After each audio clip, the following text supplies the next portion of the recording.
welcome back to my channel. For today's video, I'm going to be showing you my April wrap-up.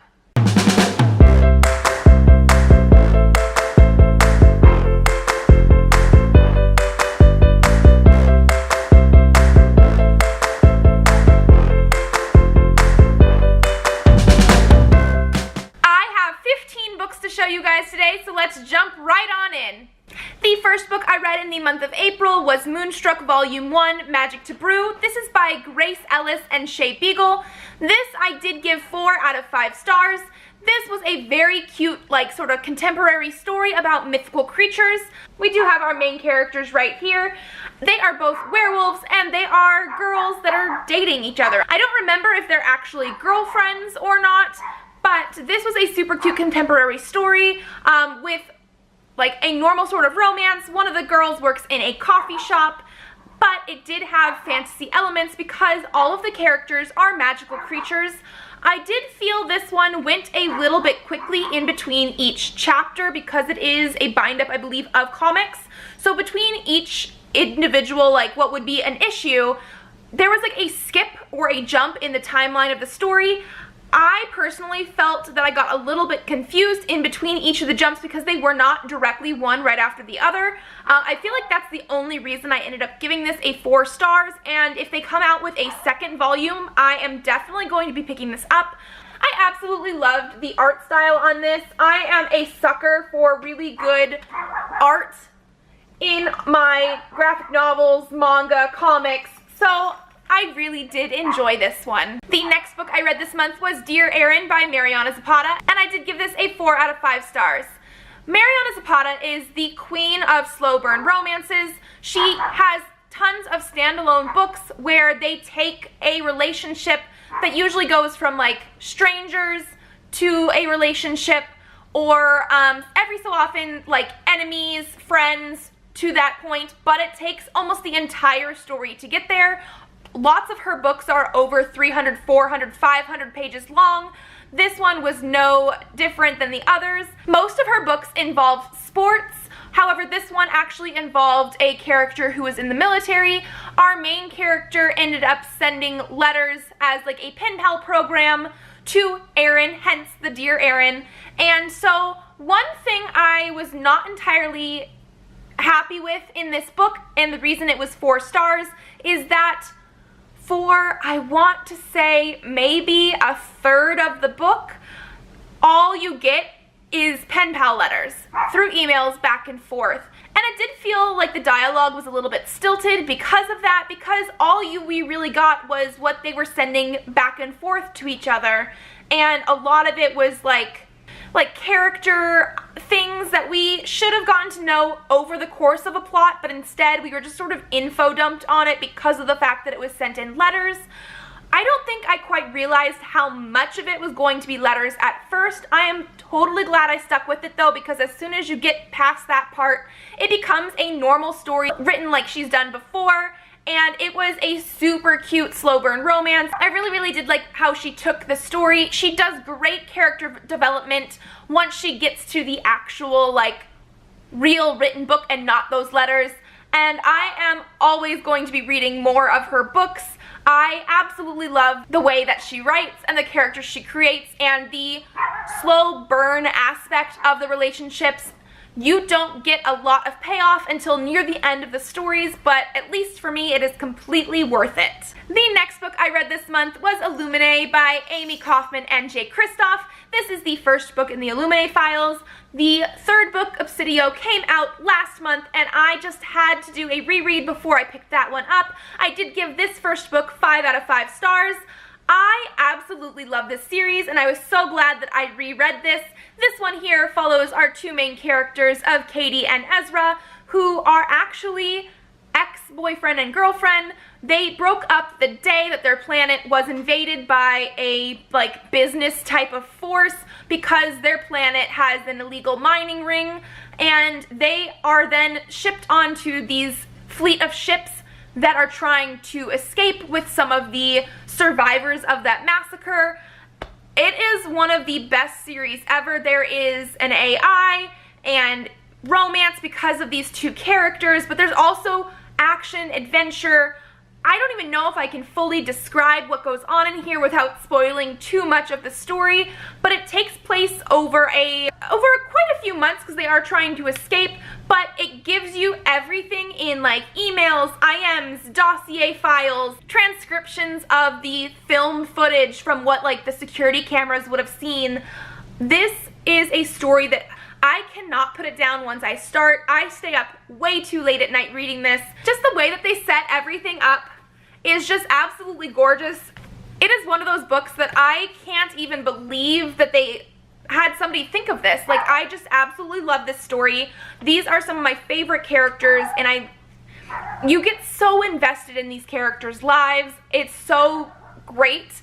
I did hear a rumor that this was supposed to be picked up for a movie. I'm not sure if that's true or not, but I did think that it was something, especially when I was reading the second and third books right after this one, that it would be an amazing movie to see if they could do it the right way. So I did read this one this month and absolutely loved it, just like I always have. Following that right up, I did jump into Gemina. This is also by Amy Kaufman and Jay Kristoff. This is the second book in the Illuminae Files series, and I did also give this a 5 out of 5 stars, just like I had the first time I read it. This one did, at the very first time I read this, give me a little bit of hesitation when I first started because it does follow two different characters. This follows our two main characters of Hannah and Nick. Again, this is a story that has some of the romance elements, but mostly it is an action adventure with people trying to survive a takeover. This one is on a jump station, so this is a place that is slightly different than the first book, but it does tie in completely with the first book, and you do see that as you go through. Again, this is a story that I just could not put down. I love it every time I read it, and I was so glad I decided to read it again because I caught little bits and hints from the first book in this book and going into the third book that I did not even realize at first because I knew what was going on. Again, I just absolutely love the characters. I love the way that they've characterized everything, but I love the way the story is told. It feels so real, and you're really invested with these characters. Again, this is the most unique sort of way to tell a story. It has all their like IMs and emails and like the way that the computers talk. It is just amazing. And then I finally picked up Obsidio. This is again by Amy Kaufman and Jay Kristoff. This is the third and final book in the Illuminae Files trilogy. I did give this also a 5 out of 5 stars. I don't know what I'm going to be doing after reading this. I absolutely loved it. I do feel like this was a great tie-up and conclusion to the series. I sort of wish that this one had a little bit more of like an epilogue at the end. It did have one, but I just like really wanted to see some of the characters in like more normal circumstances after everything happened. This one takes us back to the planet in the first book that was attacked, and there are very few survivors left. In this book we do follow Asha and Reese and their whole like situation of what they're dealing with. This book does have more tie-overs to the first two books, as in we do go back and forth with the different points of view. I really did like this one, gave it 5 out of 5 stars. I do think I liked the other two books in the series slightly more, but it was a very slight thing. This again was one that I could not put down. I was so invested in the characters' lives and what was happening. I think this is one of my favorite sci-fi series I have ever read. And then I picked up Wotakoi, Love is Hard for Otaku. This is by Fujita. This one I gave a 3.5 stars out of 5. This is a manga which originally started as an online comic by this author in Japan, I do believe. And you can tell that the first few pages of this story, and I don't actually know how many it is because I wasn't quite like paying attention to exactly how long it took, but it is quite a few pages at the beginning. They're set up more as like individual comics. There's not as much flow to them going from one to the next, to the next, to the next. It's like here's one page of a comic and then the next thing is something almost completely different. So I did not feel a connection between the story at first, and I believe that is where my 3.5 is coming from. I do like especially near the end of the story. I believe this has the first 2 volumes of the story in it. So the second half of the book I did like a lot more than I liked the first half. It definitely goes into more of a traditional manga style afterwards, where most of the pages do fit together in their chapters. It's not as halted in the reading style because of the way that they wrote it. I really did like the art style for this manga. Again, I am very, very picky about the art style that I do read for these books. This one here is about our 2 main characters. They are both otaku. However, our main girl character, Nairumi, does not actually like people to know that. She's been having trouble finding dates because she notices that she does not really share the same interests as the normal guys that are not otaku. However, she also does not think that it is possible for 2 otaku to date. So one of her workmates decides that maybe they should try dating each other, and it is very interesting to see their relationship dynamic, because she's not really in the relationship because she likes this guy. It's more just to sort of try it out and see what's going on. We don't fully know his feelings either, because they're both sort of tight-lipped on that subject. However, I do really like the dynamic that's been going on, and you do get to see a lot of character development in this series, so I'm very excited to pick up the second one when it eventually comes out. And then I also read Otome Mania. This is by Tsukagase Yurino. I read Volume 1 and Volume 2. I gave Volume 1 a 4.5 stars, and I gave Volume 2 a 5 stars out of 5. This is the complete series here. It was only 2 volumes long, and I absolutely loved it. This one follows our main character of Yuzumi, who is trying to get into Otome gaming. It's something that she has always loved, and so she wants to help produce the games.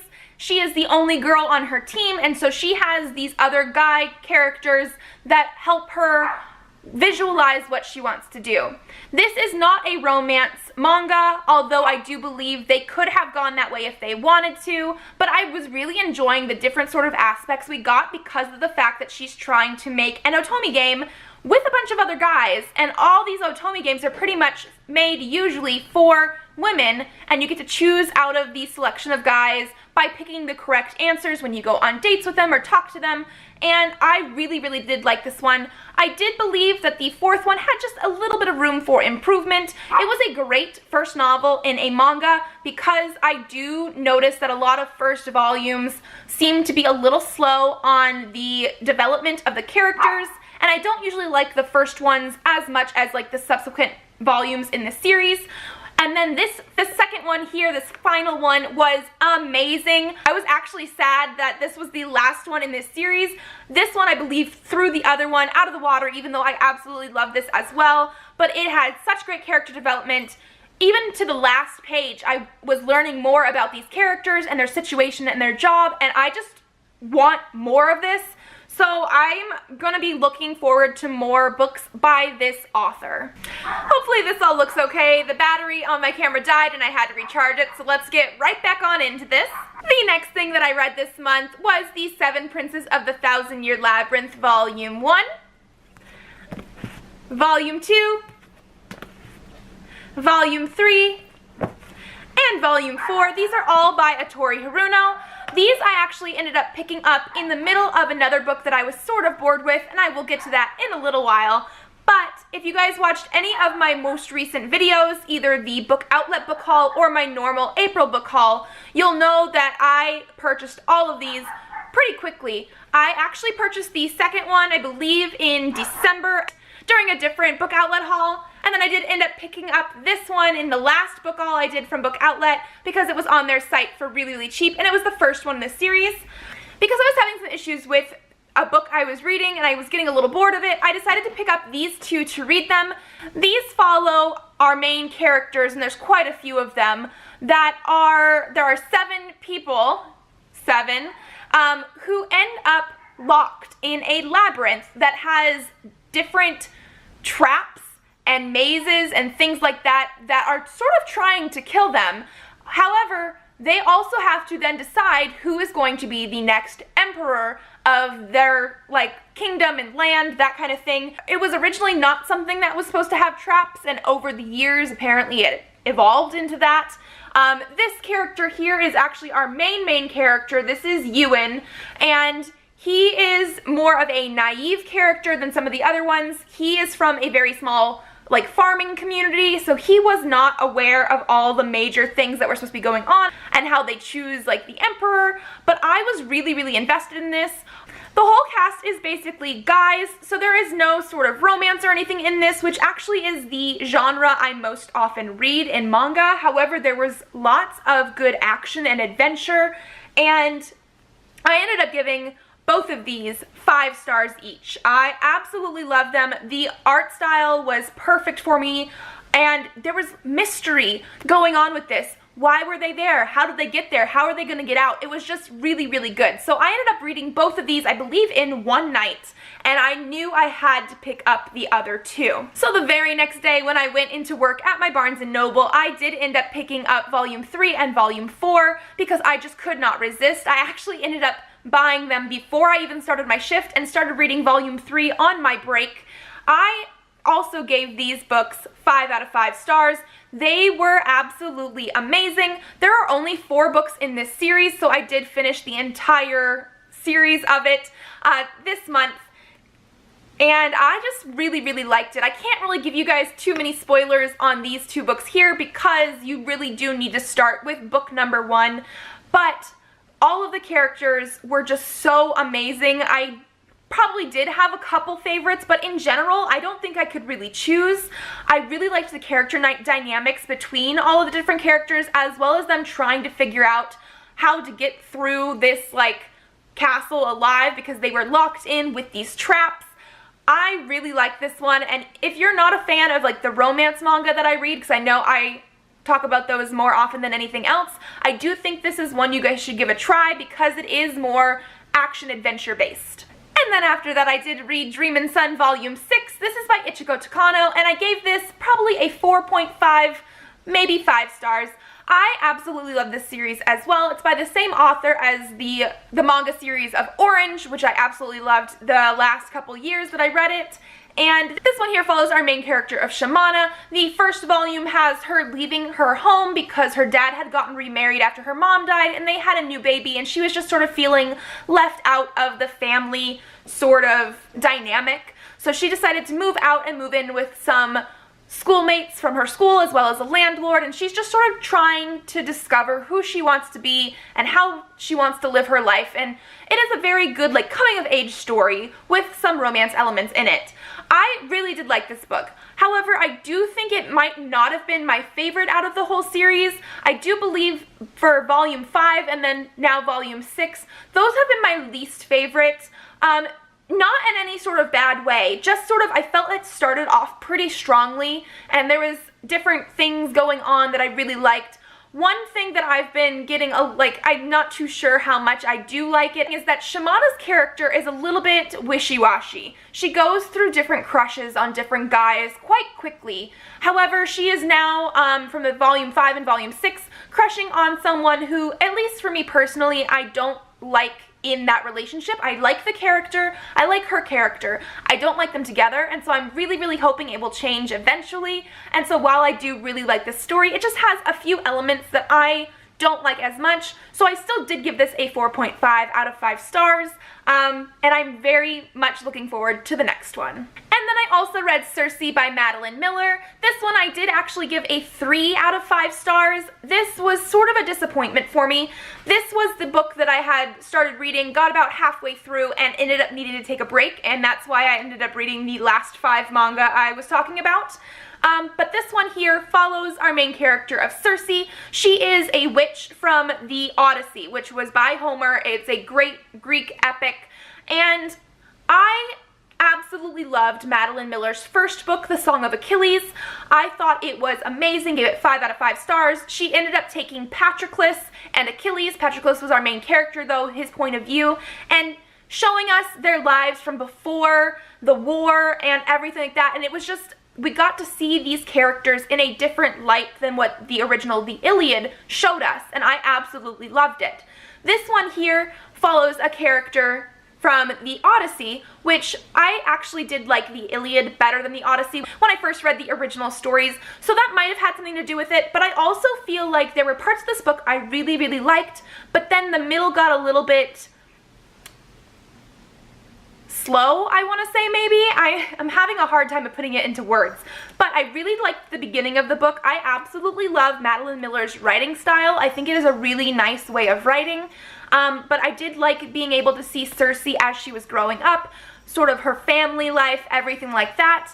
And I did like the end as well. We got to see sort of after Odysseus was there and what her new life was going to be, and it did leave us on a sort of open ending, which I wish there would have been more of that ending because I was really getting into the book again. However, the middle part of the book, for quite a chunk of it, I was getting a little bored, and I feel like, at least for me personally, it was because we were getting told stories from Greek mythology to Circe. Circe, and this is something that is not really a spoiler because if you read the Odyssey, you know what it is, and I'm pretty sure that you even have it in the synopsis here, but she gets banished to an island to live by herself because she is a witch. And so during the story, she's not on her island at first in the beginning, and she eventually takes a couple journeys off the island with the permission of the gods and the titans, but while she's on her island, she's sort of there mostly by herself. And every so often, somebody will come to her island with stories of original Greek mythology that I have read, and I know about them. I know quite a bit about it from classes and just my own personal, like, quest for knowledge of it. And so for Circe as our narrator to be telling us something that somebody else told her, which in some of those cases is also somebody else told them, it felt like a game of telephone. It was all very watered down. There was not as much meat to those stories because it wasn't something that was happening to her. So the beginning of the story and the end of the story, I think, were quite great. I loved getting to know more about her, but that middle chunk was a little bit, it was a letdown for me. I was really hoping for more. However, I do love Madeline Miller's writing style. I love the fact that she is able to take these myths and make them a little bit more accessible to other people. And so if she writes another book, I am so going to be picking that up as soon as it comes out. And then last but not least, I did read To Kill a Kingdom by Alexandra Christo. This is a book that I received in my March Shelf Love Crate. I will link that down below in case you guys are interested in that. But I did give this a 4 out of 5 stars. This right here is supposed to be a dark Little Mermaid retelling, and it basically is. We have our main character of Lyra, who is actually a siren instead of a mermaid, but every year on her birthday, she takes a prince and rips out his heart and then keeps that heart down under the sea in, like, her, I guess, treasure trove sort of thing. I really, really liked this book. It did start out a little bit slow for me, but once it got going, I was very, very invested. The character of Lyra especially is very not likable at first, mostly just because of the way she acts around humans. However, I did like the fact that we had a main reason for that. She grew up as a siren, and I do love the way that the characters interacted as well as their character development throughout the story. I did think this had lots of little elements of The Little Mermaid. Where was I? So I did like the little snippets and little hints of The Little Mermaid in this book. There were quite a few just like thrown in every so often where this is not necessarily the Little Mermaid story, but it did have those little elements in it that I really, really enjoyed seeing when they came up. But otherwise, I think this was a really good novel, even just by itself. I was very invested in the characters. It was quite a quick read for me. I think I read it in less than 24 hours, and I actually ended up taking it to work and reading it on my breaks as well. I was very excited about this, especially once I started reading. I do think this was a great novel. I believe it was her first, so even more exciting for me, because that means I get to read more from her as she brings them out. If all of these Shelf Love Crate books are like this, I am very excited to keep up with my subscription. But otherwise, that was the last book I read this month. If you guys liked this video, give it a thumbs up to let me know. Leave me a comment down below letting me know what books you guys read this month. Subscribe to this channel if you would like to see more videos. I do have new videos up every Monday and Thursday, so I will see you then. Bye!